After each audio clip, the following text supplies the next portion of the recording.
ఓం హరిహరాభ్యాం నమః. 7వ అధ్యాయం. శివకేశవార్చనా విధులు. వశిష్ఠుల వారు జనకున కింకను ఇటులు బోధించిరి.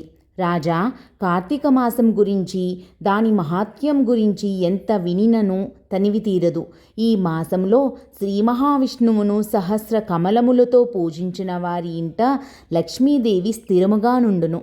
తులసి దళములతో కానీ బిల్వపత్రములతో కానీ సహస్రనామ పూజ చేసిన వారికి జన్మరాహిత్యం కలుగును. కార్తీక మాసమందు ఉసిరి చెట్టు కింద సాలగ్రామముంచి భక్తితో పూజించిన ఎడల వారికి కలుగు మోక్షం ఇంతింత కాదు. అటులనే బ్రాహ్మణులకు కూడా ఉసిరి చెట్టు కింద భోజనం పెట్టి తాను తినిన సర్వ పాపములు పోవును.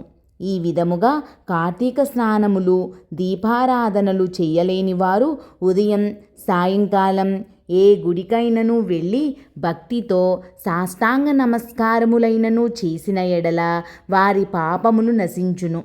సంపత్తి కలవారు శివకేశవుల ఆలయములకు వెళ్ళి భక్తితో దేవతార్చన హోమాదులు దాన ధర్మములు చేసినచో అశ్వమేధము చేసినంత ఫలము దక్కుటయే కాక వారి పితృదేవతలకు కూడా వైకుంఠ ప్రాప్తి కలుగును. శివాలయమున కానీ విష్ణువాలయమున కానీ జెండా ప్రతిష్ఠించినచో యమకింకరలు దగ్గరకు రాలేరు సరికదా.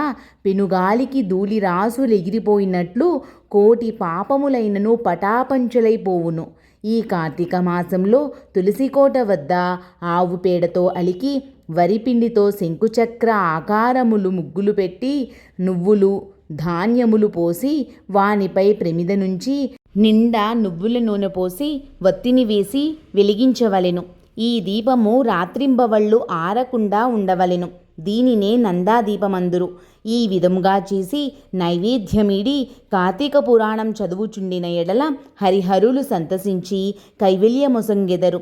అటులని కార్తీక మాసంలో ఈశ్వరుని జిల్లెడు పూలతో అర్చించిన ఆయుర్వృద్ధి కలుగును.